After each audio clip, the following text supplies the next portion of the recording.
We're delighted to have as our special guest on Rupavahini today, Dr. Shashi Tharoor, member of the Indian Lok Sabha, who is a special guest for the Indian Film Awards. Personally, I'm delighted to see Dr. Tharoor again after several years. We first met at some liberal seminars many years ago, and he has since gone on to an extraordinarily distinguished career, both as a novelist, which is my particular interest, and I'm happy to have taught him in the University of Sabaragamuwa. But of course, he was also Under Secretary General at the United Nations, and since then he has come into Indian politics and was Deputy Minister of Foreign Affairs. He represents the Thiruvananthapuram, if I might use the old pronunciation, seat in the Indian Lok Sabha, which of course is the state that is culturally very close to Sri Lanka. But sadly, this is his very first visit to Sri Lanka. I hope it will be the first of several. And could I ask first what your impressions are in what I hope is a very close cultural context to your own homeland? Yes, indeed, Rajiv. First of all, I'm delighted to be here. It's a great privilege to be in Colombo in this very special occasion. And at the same time, I must say that Sri Lanka is a country that I've been hearing about for a long time as a place that is most like my home state of Kerala. In fact, people have said to me that you'll be startled by the similarities. Well, so far what I've seen, Colombo outstrips any Kerala city because it's a beautifully laid out city. I've really enjoyed looking at some of the architecture, the width of the road, the breadth of the roads, the lovely harbour, the beach and so on, which is all I've seen so far. But I'm looking forward to discovering more of this beautiful country. And as you said, I'm convinced this is not going to be my only visit. It's going to be the first of many. And I would love to discover Sri Lanka at peace and developing a prosperous and just society for all its people. Thank you. And I think although perhaps your most spectacular performance yesterday was in cricket, where you actually took the wicket of Namal Rajpaksa, our Member of Parliament from the Hamadurg district. Who's half my age, I discovered. True, it was a great performance, but he did hit a 4. He did hit a 4 earlier, absolutely. Right. Look, he was meddling them very well. I was delighted when the last couple of balls he didn't quite manage to... right, yes, I think you, as it were, teased him on the 5th. I think honour was satisfied on both sides. Both. But you also addressed the business forum that morning. I think one very important thing is greater connections between India and Sri Lanka, and the SEPA has sometimes run into questions, but of course I think it's something that would be mutually beneficial to both countries. What do you feel about that through the discussions and the forum you've had, and the state perhaps of the relations between our two countries in that respect? Right, well the forum essentially of course was an opportunity for business people, particularly from India, though obviously both countries are well represented, to hear a number of issues and ideas from both business organizations and the government representatives of Sri Lanka. But the issue of the Comprehensive Economic Partnership that you referred to as SEPA, that is still a discussion between governments, and that is therefore a slightly different issue. You see, we have to really go back to 2000 when the India-Sri Lanka Free Trade Agreement was signed, because it seems to me that it was the success of that free trade agreement that justifies the progress towards a SEPA. Because if you're looking at the free trade agreement, free trade agreements are sometimes, shall we say, trade creation agreements and sometimes not. In the case of India-Sri Lanka, it has been proven comprehensively to have succeeded in creating trade opportunities. And in fact, if you really look at it, not only have exports gone up, and that's not a surprise, they've gone up. For example, Sri Lankan exports to India went up from something like $45 million to $500 million in the first 7 years of the free trade agreement. But it's not just that they've gone up also as a percentage of India's total imports. So at a time when the share of imports by India from the US, Europe and Japan, in fact every major country except China, has gone down as a percentage, Sri Lanka's went up. And it went up precisely because of the free trade agreement. So when you look at this, I think you come to the conclusion that cooperation between India and Sri Lanka through liberalizing patterns of trade is actually beneficial to both countries, and I might add particularly to Sri Lanka, because India recognizes its own obligation for there to be an asymmetrical give, as it were, on the side of the bigger country. Now the Comprehensive Economic Partnership was proposed in 2008 as an extension of this same sort of approach.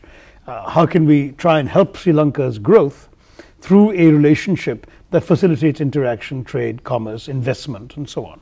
Obviously, there'll be more investment from India into Sri Lanka than from Sri Lanka into India, though both would be permitted. Now, at this stage, I believe the ball is in the court of the Sri Lankan government. There seem to have been some delays in coming to a conclusion on all of this. And as the President and I were discussing it yesterday, it may be that some of the public concerns we have heard voiced in certain sections of Sri Lankan society are more a reflection of their ignorance about the contents of the proposals than of any real substantive concerns. I believe that now that the elections are behind us in this country, that I would think that the Sri Lankan government would want to take all sections of its economic and business elite into confidence and then rapidly move to concluding this agreement, because it will be in the interests of Sri Lanka as much as, I hope, of India.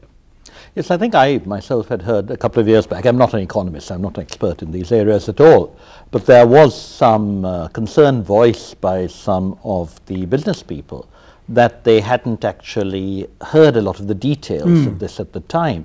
And then when I heard some of the officials explaining, it seemed to me that a lot of the concerns could be assuaged. Oh, yes. But there seemed to have been lack of communication. And I think that's an area where I hope, like India, we too will move to a Freedom of Information Act, because in a context in which, I think government has certainly done very well in the last few years in terms of great difficulties, part of our problem is failing to get that information across. I think one of the problems that perhaps our relations have faced, and let me preface this by saying that I think relations have been very good in the last few years, and I think both this government and your government have done a great job in overcoming suspicions of others.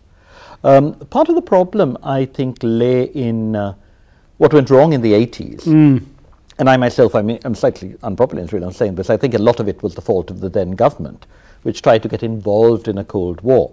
And there was a sense that India then supported forces of separatism. In fact, a couple of days ago I had the questions thrown at me, as it were, by the JVP, which had always felt strongly on that. My own view is that there was a blip in the relationship, I think partly our fault, or largely our fault.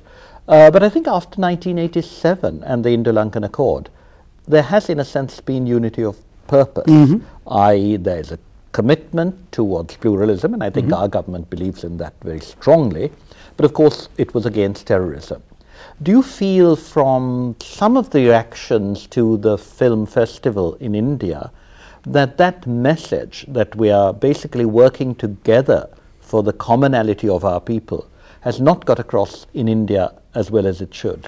Well, I think it has not got across in some sections of public opinion, particularly in our state of Tamil Nadu, where passions have risen very high, not in my view because of any sympathy for the terroristic methods of the LTTE, but because of a broader perception that the Tamil people of Sri Lanka were not getting their due. So I do believe, and I say this to my Sri Lankan friends in utter sincerity, that it is also in Sri Lanka's interest to dispel these misgivings in your next door neighbor. We are your closest neighbor. India is a democracy. There is always going to be a fair amount of, shall we say, political agitation about issues involving our neighbors. And it would be of great blessing for all concerned if the misgivings that are being exploited by those who are criticizing Sri Lanka in India, those misgivings could be dispelled by concrete action on the ground. This is a message that our government, I know, has been in a very supportive and constructive way been giving to the Sri Lankan government. And speaking as a private individual but a member of parliament, I would say that we would like to see the Tamil people of Sri Lanka absolutely having an honored place in their own homeland, in their own country, which is of course a united Sri Lanka. No one in India, certainly no one in any responsible position, would in any way want to undermine the unity, integrity, territorial integrity and sovereignty of Sri Lanka. I think that is something that we all feel we would not want to see disrupted in any country in our neighborhood, but least of all in our closest neighbor. But I think it's equally important for us that there should be no grounds for grievance. And I think you will accept, Rajiva, that there was a period where many of the legitimate concerns of the Tamil people appeared to be ignored by Colombo. I think you're moving very much in the right direction now. I'm very pleased about the bilingual recognition now of both languages as having official status in your country. The incentives being given to public servants, police officers and so on to learn both languages. The emphasis on increasing opportunities for education in both languages. All of this is very positive. And then on the political side, your government has been publicly pledged